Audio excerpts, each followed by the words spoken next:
RTC బస్సులలో ఉచిత ప్రయాణం ప్రారంభమయ్యాక బస్సులలో రద్దీ పెరిగింది. దీంతో ప్రభుత్వ ఆసుపత్రులకు ఇంతకు ముందు కంటే ఇప్పుడు పేషెంట్లు ఎక్కువ మంది వస్తున్నారు. దీనిపై మరింత సమాచారం ఉస్మానియా హాస్పిటల్ నుంచి మా ప్రతినిధి భవిత అందిస్తారు.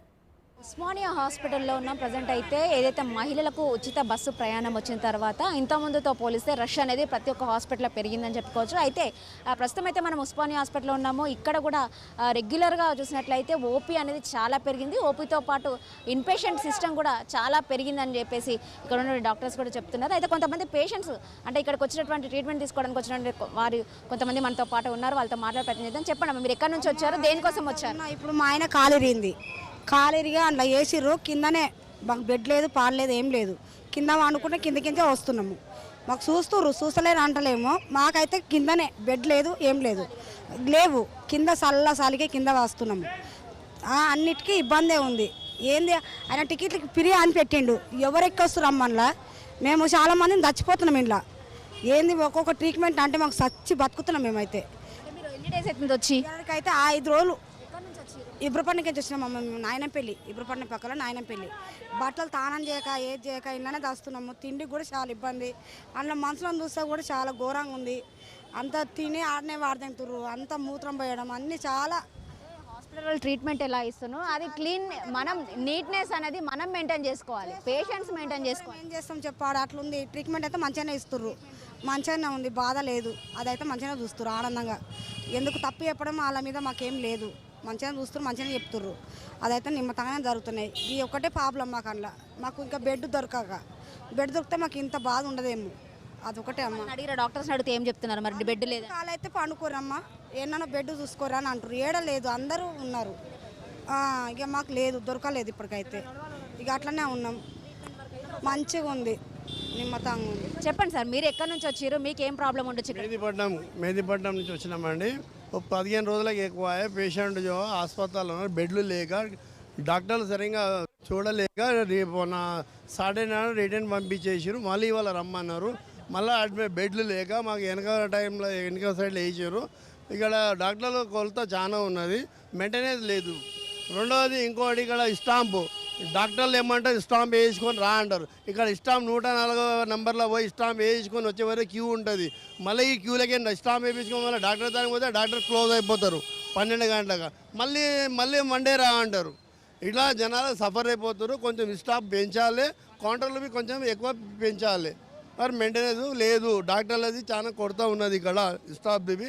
వాళ్ళ గురించి ఇప్పుడు కొత్త ప్రభుత్వం వచ్చింది కాబట్టి, కాంగ్రెస్ ప్రభుత్వం, రేవంత్ రెడ్డి గారి ప్రభుత్వంలో కొంచెం కొత్త మార్పు రావాలి. వైద్య శాఖ మంత్రి వారు కొంచెం దీని మీద చర్య తీసుకోవాలి. ఉస్మాన్ దవాఖానా కఠిన చర్యలు తీసుకోవాలి.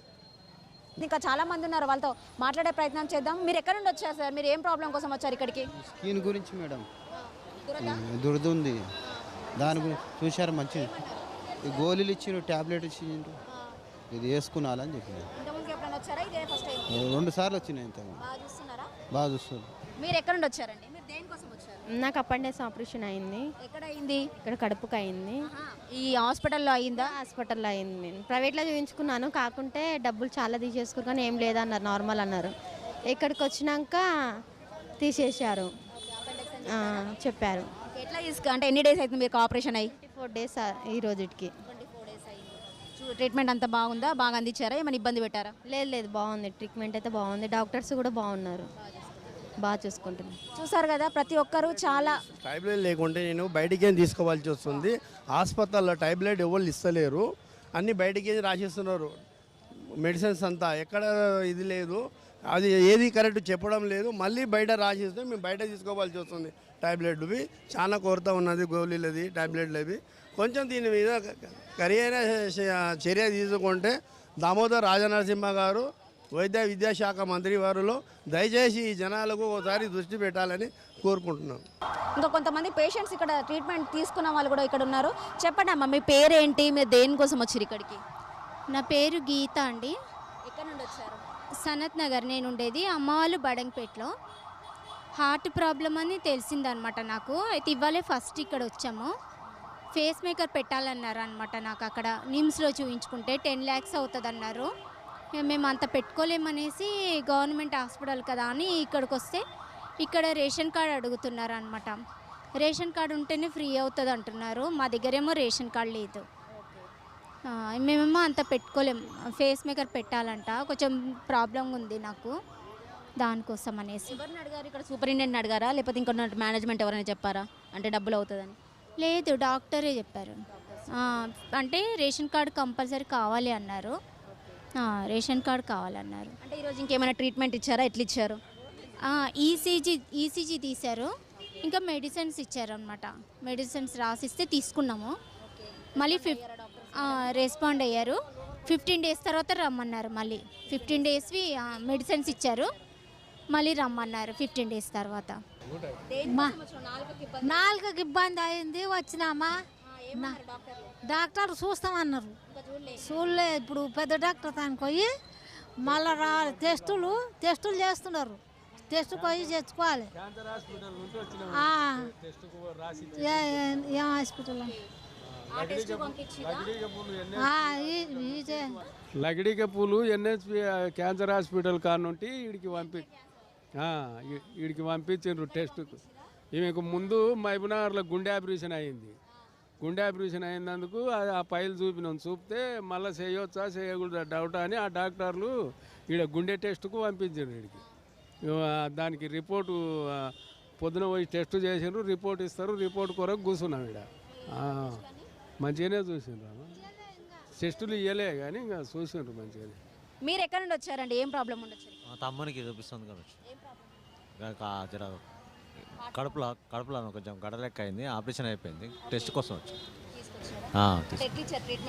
మంచిగా హాస్పిటల్ మంచిగా ఉన్నాయి అమ్మ, చాలా మంచి బాగా చూస్తున్నారు. అందరు మంచిగా ఇస్తున్నారు. గోళీలు గిట్ట మంచిగా ఇస్తున్నారు. అన్ని ఏం లేవు. ఇది అంటే దాదాపు 2 సంవత్సరాల నుంచి కూడా నేను ఇదే హాస్పిటల్కి వస్తున్నాను. ఇంతకుముందుకు చాలా ఉండేది నాకు ప్రాబ్లం, ఇప్పుడు చాలా తగ్గిపోయింది. దానికి కావాల్సినటువంటి ట్రీట్మెంట్ కూడా మంచిగా ఇస్తున్నారని చెప్పేసి ఆ పేషెంట్ అయితే చెప్తున్నారు. ఇంకా చాలా సమస్యల కోసం 1, 2 కాదు, ఈవెన్ ఒక జ్వరం వచ్చినప్పటి నుంచి చూస్తే చాలా మేజర్ సమస్య వరకు కూడా ఇక్కడ ట్రీట్మెంట్ అయితే అందించుకోవచ్చు. రాష్ట్ర వ్యాప్తంగానే కాకుండా మన చుట్టుపక్కల ఉన్నటువంటి రాష్ట్రాల ప్రజలు కూడా ఎక్కువగా ప్రిఫర్ చేసుకుంటారు ఉస్మానియా హాస్పిటల్ నుంచి. ఎక్కడెక్కడి నుంచో వస్తుంటారు. ఓపీ కాకుండా ఇన్పేషెంట్ విభాగం కూడా ఎప్పుడు చూసినా కూడా కొంచెం రష్ అయితే ఉంటుంది. అయితే ముఖ్యంగా ఇక్కడ ఉన్నటువంటి పాత భవనం కూలిపోయిన సందర్భంలో మొత్తం కూడా ఇక్కడికే తరలించడం వల్ల కూడా కొంత సమస్య అనేది, కొంత బెడ్ల కొరత అనేది ఏర్పడుతుందని చెప్పేసి పేషెంట్స్ అయితే కొంత ఇబ్బంది పడుతున్నట్టు కనబడుతుంది. అంటే బెడ్స్ లేని సందర్భంలో కొంతమంది పేషెంట్స్ కింద పడుకోబెడుతున్నారు. అదొక్కటే మాకు ఇబ్బందికరంగా మారింది అని చెప్పేసి పేషెంట్స్ అయితే చెప్తున్నారు. అంటే బెడ్స్ తప్ప మిగతా ఏ ప్రాబ్లం లేదు. డాక్టర్స్ యొక్క ట్రీట్మెంట్, అంటే వాళ్ళు ఇచ్చిన ట్రీట్మెంట్ అయితే చాలా బాగుంది అని చెప్పేసి ఇక్కడికి వచ్చినటువంటి పేషెంట్స్ చెప్తున్నటువంటి పరిస్థితి ఇది. మొత్తానికి ఉస్మానియా హాస్పిటల్ దగ్గర ఉన్నటువంటి సిచ్యువేషన్ ఏదైతే ఫ్రీ బస్ ఫెసిలిటీ వచ్చిన తర్వాత కూడా ఇక్కడ ఉన్నటువంటి పేషెంట్స్ కంటే కూడా, అంటే రెగ్యులర్గా వచ్చేటువంటి ఓపీ కంటే కూడా ఓపీ పర్సెంటేజ్ అనేది ఇంకా పెరిగిందని చెప్పేసి డాక్టర్ సూపరింటెండెంట్ కూడా చెప్పిన పరిస్థితి అయితే మనకు కనిపిస్తుంది. మొత్తానికి ఇది ఇక్కడ ఉన్నటువంటి సమాచారం. కెమెరామెన్ వివేక్తో భవిత, న్యూస్ 360. విశాఖలో జీవీఎంసీ